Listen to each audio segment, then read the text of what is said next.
1999 Volkswagen Passat 1.8 liter L4 turbo.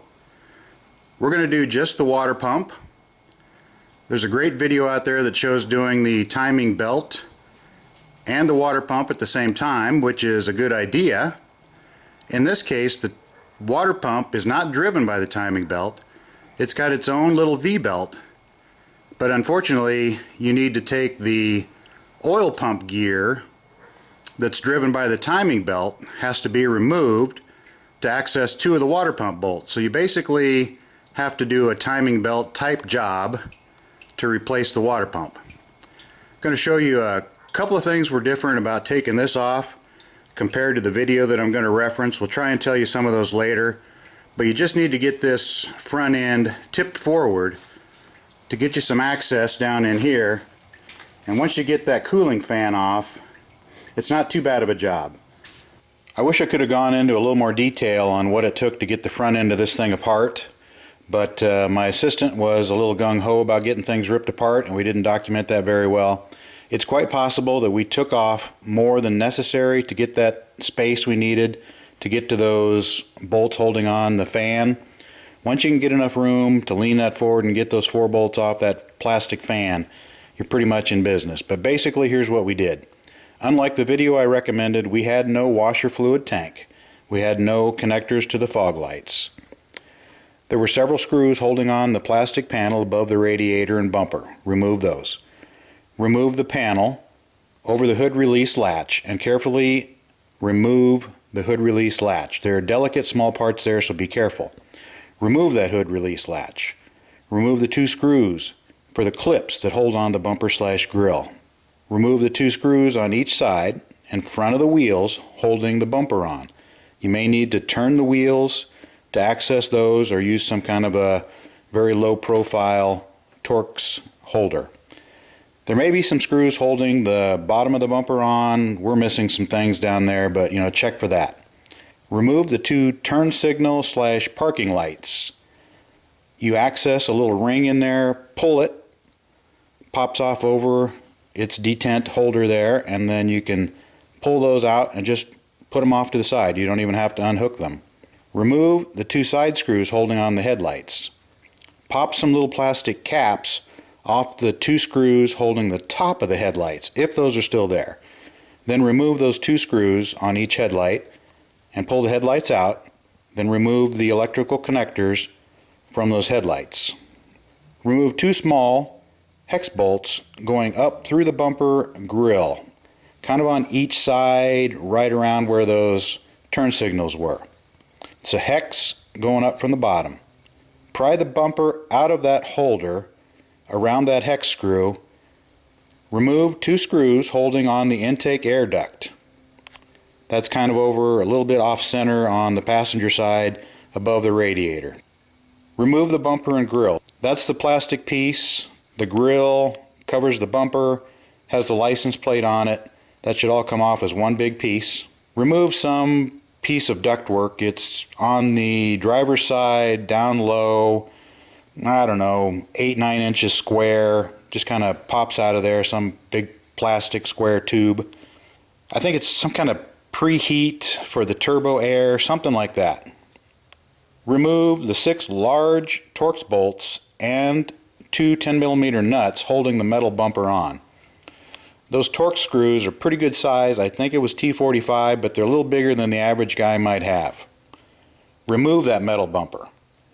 Remove the 2 large plastic pins on the top of the radiator. As soon as you do that, the top of it will want to flop forward. You should be able to lean everything forward at that point to get to the 4 bolts holding on the plastic cooling fan. Once you do that, game's over. The rest is just reaching in there and following the video and pulling things apart. Again, we may have pulled off more stuff than is needed to do that, but you'll just have to decide for yourself.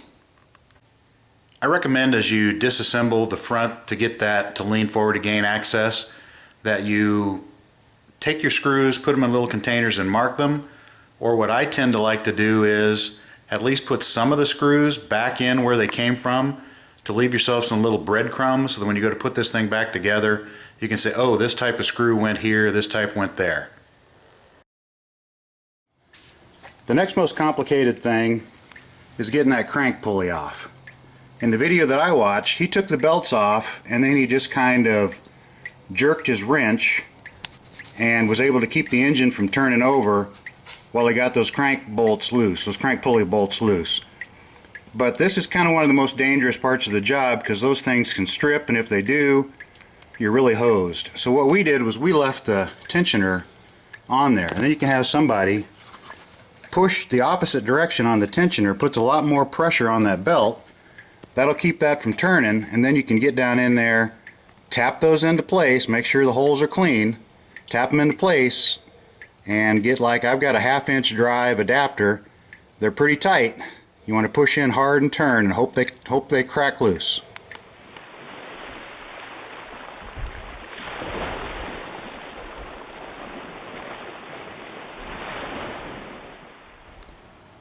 Alright, going to give you a couple of updates here. We were going to try and do a water pump only without doing the timing belt. So we had to get that gear off the oil pump. So we went and put some marks in several places on the pulleys. Crank pulley down here has got some marks on it as well. Let's see, where are we at? We marked up the crank pulley in a couple locations, and we marked up the cam pulley in a couple of locations, and then we kind of pinched it together with some clamps to kind of keep it on there. But to get this gear off of here, I was able to get that gear off by taking the big bolt off of that and then prying the gear out. That's fine. But eventually, to get that oil pump gear back on there, you're going to need to pull some tension off of this belt. And the only way to do that is to compress that tensioner. So I'm like, well, we got to take that tensioner off. So we took the tensioner off, and the little piston here was popped out. I took it over to a vise, was able to squeeze it in a vise after getting the hole in the pin and the hole in the housing to line up. But it took a lot of pressure to squeeze that thing in a vise, and I got real nervous that maybe something was not working with it. So we ended up going to the auto parts store and saying, you know what, we're this deep into it, let's just get the dang timing belt. It comes with a new tensioner, it comes with a new whatever that thing is, idler thingy, and you're in business. So that's the direction we're going to go.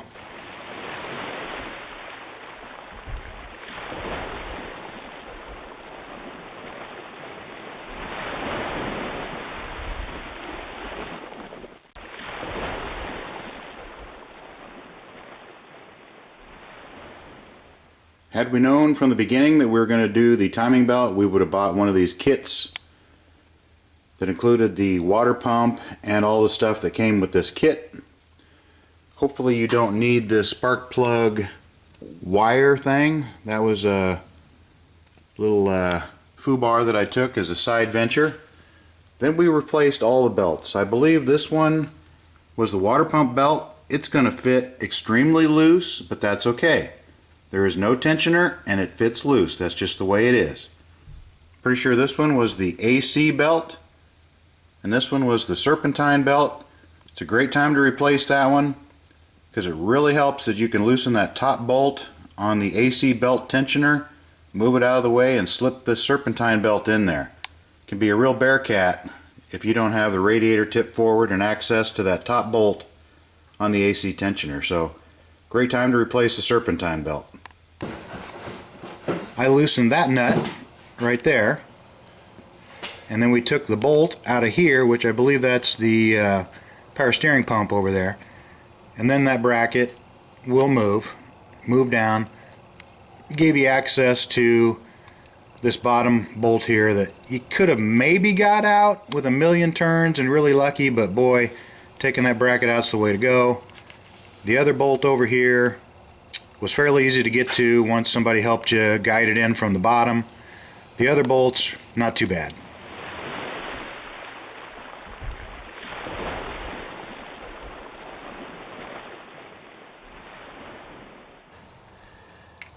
Yeah, you have to bring the wrench down. I can't even get my fingers around it.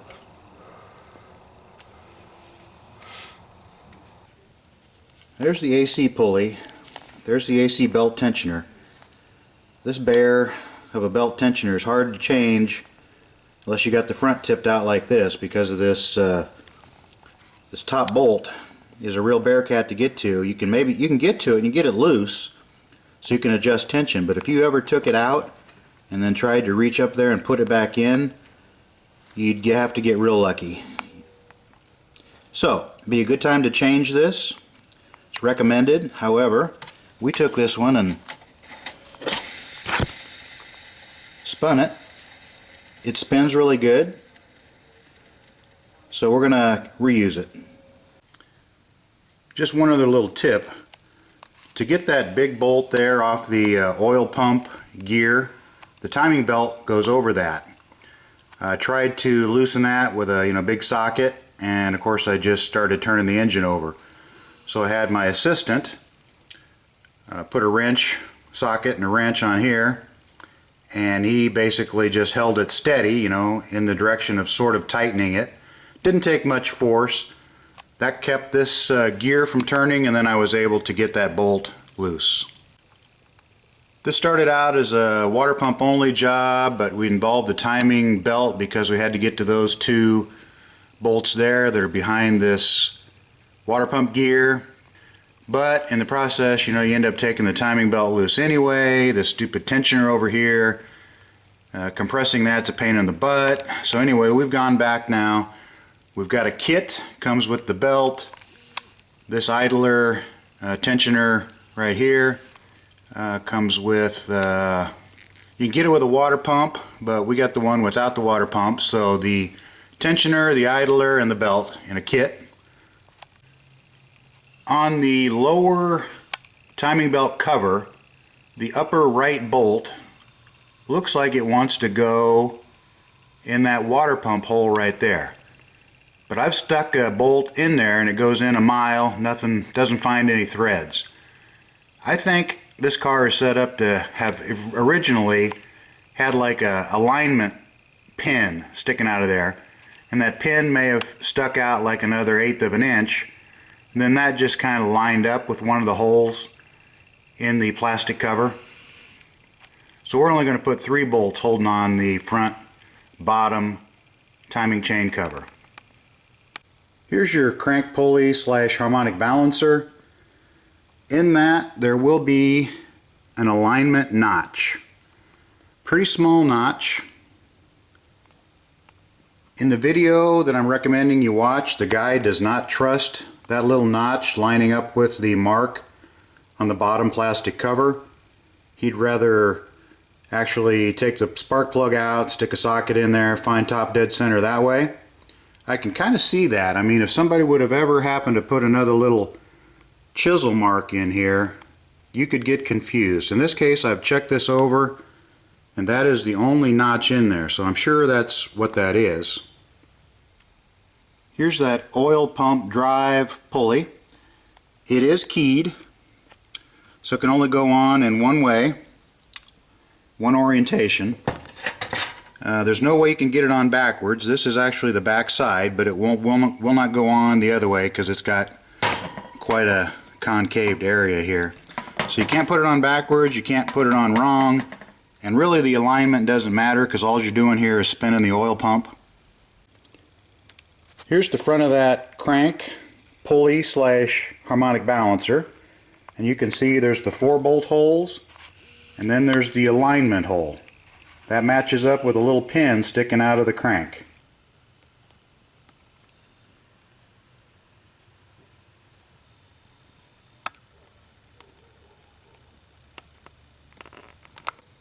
The most gut-wrenching, nervous moment of this whole job so far has been loosening these 4 crank bolts. Now I showed you there that we had one guy with the serpentine belt still on. He pushed the tensioner the opposite direction, tightened up that serpentine belt real tight. That allowed me to really crank on these things. I took a 1/2 inch ratchet with a 1/2 inch to 3/8 reducer, and then an Allen socket, Put the Allen socket inside there. Well, first of all, clean these out. Take a little screwdriver or scraper, scrape out the dirt out of any of these holes. Put your Allen socket in there. Take a small hammer, tap on it. Get it in there best you can. Hold the head of that ratchet. Give it some torque, but boy, they were tight. It was really scary. And then snap, they came loose. One at a time, all four of them. You're going to want to check these four crank pulley / harmonic balancer bolts real carefully. Make sure it doesn't show any signs of rounding here. If it does, run to the hardware store and get some kind of a replacement. Even if it's not an Allen head, get something the same length, maybe put a washer on it and go with it. Don't try and put in something stripped. You might be able to get it tight, but the next guy probably round him off getting him out of there. I'd say put a little anti-seize on here too to help out the next guy. Before you remove this tensioner, go ahead and loosen the bolt that's holding on this idler right here. Your kit may come with a new one of these and you have to use this bolt for your new one. So it's easy to loosen it right now instead of putting it in a vise later.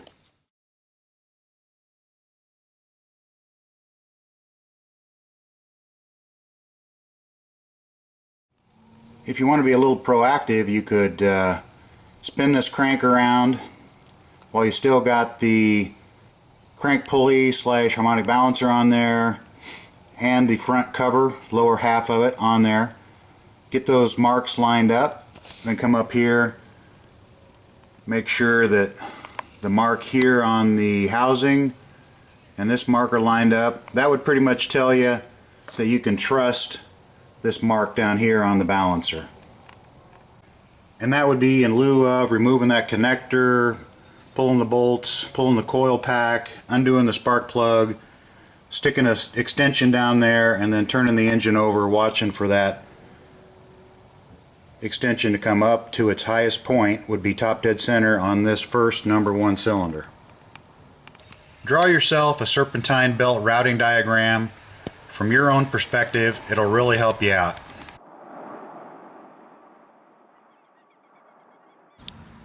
I took the timing belt covers and sprayed them with a little brake clean, gave them a little brush down. You can see here's one of the clips that holds it on. There's one here on the other side as well. I guess it's fairly common that these plastic covers crack when you take them off. Whoever did this before us cracked the crap out of this one, and they put it back together with almost looks like black RTV, but might be something different. But anyway, they glued it back together. Now when I took this bottom one off, I ripped a piece out right here, so I just got myself some epoxy and glued that piece back in. So that's an option. I was trying to follow the expert's advice, and I was going to remove coil pack #1, pull the spark plug out, stick a 6" 3/8 extension in there, assure top dead center for cylinder #1. Coil pack came off a little hard, not too bad, but then this stupid extension piece that's in there, this thing here pops over the spark plug, and then up here the coil pops into that. I tried twisting it. I guess I should have got down lower. I can see down lower here it's a harder plastic. I grabbed it by this upper rubber, tried to turn and twist. I couldn't get it out. So if you can get down a little lower, down to around here, and maybe you can get this thing to spin. But anyway, we're going to see if we can get a new one of these. But I got this out. There's a little piece down in there. We'll get that out of the way. We'll get the spark plug out. Okay, I went ahead and turned this cam gear in like I was trying to tighten that bolt there. I could feel I was fighting the springs, and you could feel it kind of in between, you know, kind of jerks or jogs. And then it just popped right into position here where it wants to be lined up. So obviously that's a flat spot on the cam. This bottom cover has an arrow on it, and you want to line that up with the little notch in the crank pulley. / harmonic balancer. Alternately, I'm following the expert's advice, and we've got this out. We're going to verify top dead center by sticking a long rod down the spark plug hole. I just plopped that plastic cover into place, not any bolts on it. Obviously I need to put the belt on first, but I'm just kind of setting it in place. I'm going to rotate things around until the notch in my pulley lines up with that, and then I'll just verify it up here. You can see that that arrow is not like straight up from the center of the crank. It's off to the left here a little bit. Now this crank pulley is keyed, but like the guy showed you, it does have a little bit of slack with that keyhole. But at least I'm going to take my mark that right now is over here by my finger, and I'm going to rotate things around until it's about right over here. Then I know I'm close to top dead center, and then I'll verify it through the spark plug hole. 19mm 12 point, 1/2 inch drive. Slip down there, we'll turn that. I'm going to turn it clockwise all the way around. I put a little red fingernail polish right around that little alignment mark. I've got that just left of center here, so we should be really close to top dead center. Now the crank is going to have to go around twice for every revolution of the cam, but if that thing says top dead center, it's on top dead center either for the compression stroke or the exhaust stroke. Now the last thing you want to do is slip some kind of a rod in there that's so short it drops into the cylinder if it happened to be in the down position. So make sure that it's plenty long. I'd say at least 6 inches, more like 8 or 12. So I've got this extension right here. It's a pretty long one. Slip her down in there, and I can feel that piston right there. So I'm going to watch that, move this back and forth down here, make sure that top dead center is when this thing is at its highest point.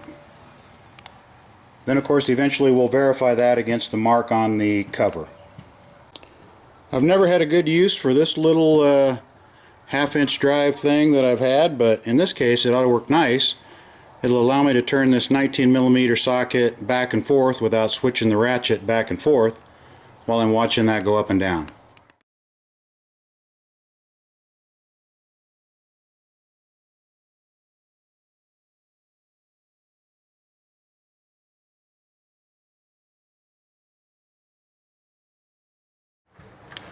Okay, I've got my finger on this thing and I'm moving the crank back and forth here. You can see it's going up and down, up, down,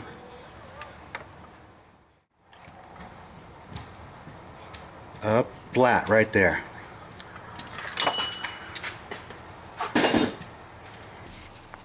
So now I'm going to stuff something in there just to make sure we don't have any disasters. I've got the new tensioner installed there, but along with that comes a new roller, but you need the bolt out of the old one.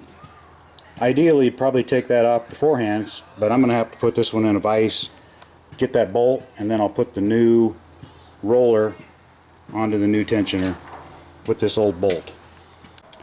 While you're taking that old one off, just pay attention to which side was the bolt side. I can tell this was the bolt side. It's dirtier. This side's clean back in there. Not sure that it matters, but obviously you want to not get it on backwards if that's possible. With that little arm removed, this thing can go way over there to reduce the tension. When it's over here, it's at max tension. There's minimum. I've got the belt worked on there. It seemed to help to put a little clamp here to keep that one steady.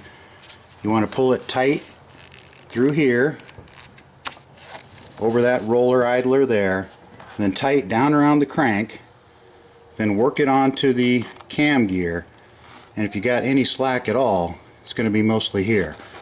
This area here is pretty tight, and that's the way you want it. If there's any slack, that's going to get taken up eventually here when we pull the pin. Here's your relay roller, and there is this hex hole right here. You can get a good sized Allen in there with a long handle, and you can have somebody pull on that to relieve the tension here. You can take that 10mm bolt out. You can get this arm completely off, and that'll give you some more slack in the belt so you can thread it through the various gears. I had an assistant push down on that Allen wrench there, gave me enough slack to reinstall this arm and tighten that 10mm bolt there with the blue on it. Now there's enough tension on there that it's even tight over on this side now, even though we still haven't even pulled the pin yet. Got the 3 bolts holding on that lower timing chain cover. One of these I think was 5mm hex, one was 6, one's a 10mm bolt. Okay, the way this went, this top one was the bigger Allen, this one here in the middle was the smaller Allen, and this one over here through that hole was the 10mm bolt. Sitting on there like that. This one over here would have gone into a guide pin, but ours was missing, so it shouldn't make any difference. Okay, I'm still at the point, I have not pulled the pin on the tensioner yet, but I did install 2 bolts in the crank pulley, turned the engine over twice. These lines are lined up, these marks. However, down here, I'm not happy with that at all. So, I think I'm going to have to pull this cover back off, turn this, redo this thing here where I pull that little lever off, get some slack, get this belt off. I think I'm a notch off. So this crank needs to come back a little bit. Okay, what we did, went back, took that little arm off of there, that took the tension off the belt, still with this bottom cover bolted on, got the crank to line up top dead center. Then we looked up here and we said, you know, that gear needs to roll back one. So then we kind of marked on here that we needed, you know, this notch to go to there, that cog to fall into that hole.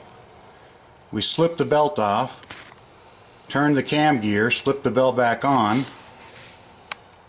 It used to be that one was in that one there. Now this is lined up with the mark, and we're lined up down here. Much better. Alright, so we moved it 1 notch, reinstalled the little deal, still haven't pulled the pin, put a, I think it's 19mm on there, rotated this twice, got that lined up right there, then verified right here, and I'm much happier now, looks good. And then we did use that little technique of having to move the timing belt 1 cog, rotated it around a couple times, and then the marks lined up perfectly, so that seemed to work great to me.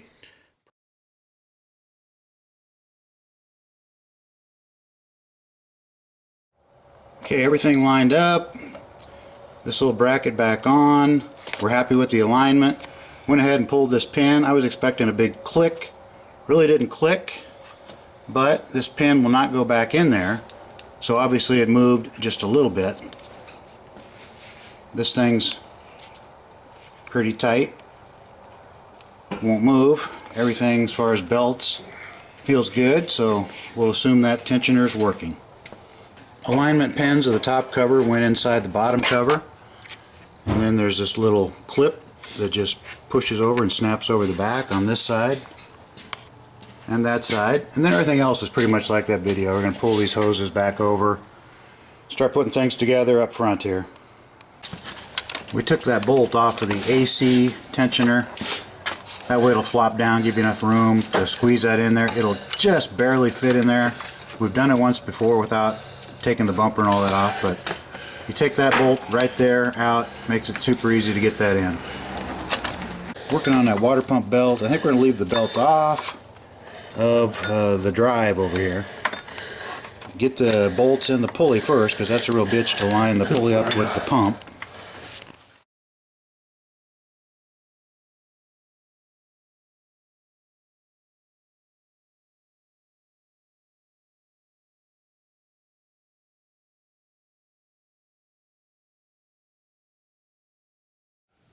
This little T-handle here you pull on to go ahead and get the hood to come all the way up. We broke it. It used to have another side.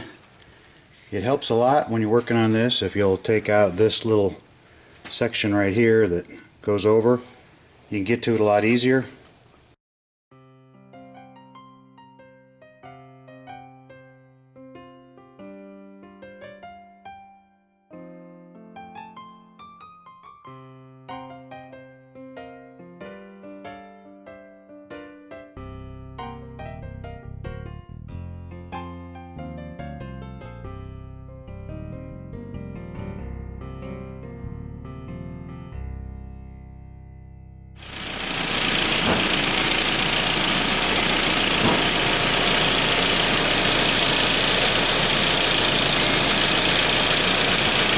She's a-running.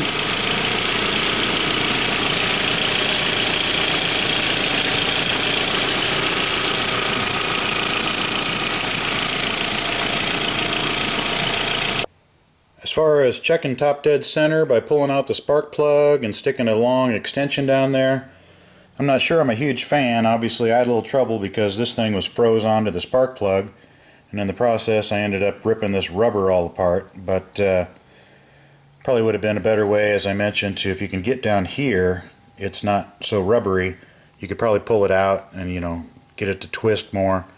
But anyway, that's the experience I had. And then, of course, I tried it that way, and I ended up having to go back and do it the other way anyway.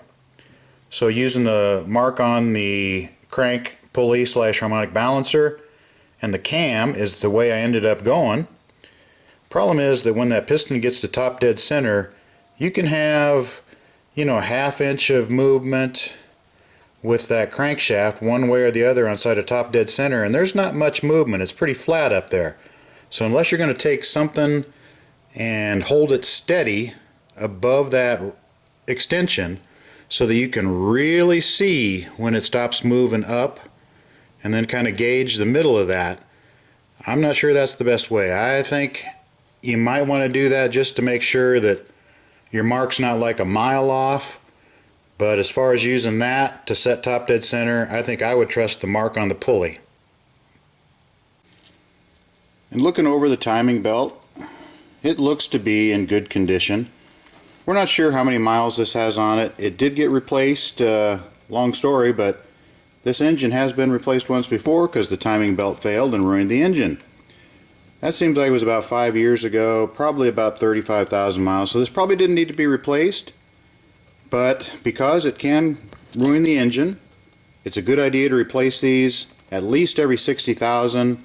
You can probably get 80. With the other belts that I showed, water pump, AC belt, serpentine, those it's a good idea to replace after you've had a bad water pump because you've dripped a lot of antifreeze on those belts, and sometimes they'll get kind of a glaze on those belts just from that slippery antifreeze, working on them and polishing them. So it's not a bad idea to replace all your belts if you've had antifreeze leaking on them from a bad water pump. Here's the old water pump. It was making noise. You can see there's a lot of slack in the bearing there. Does not turn very well. It's always hard to say, you know, which came first. Did the bearing fail, start wiggling, then the seal failed? Or did the seal fail, let some water in, and ruin the bearing? But once the seal goes out, it lets water in here, and it'll come out a weep hole, and that's when you'll start seeing that you got a problem. You can usually hear it. You'll usually hear some kind of rattle, some noise, some whining.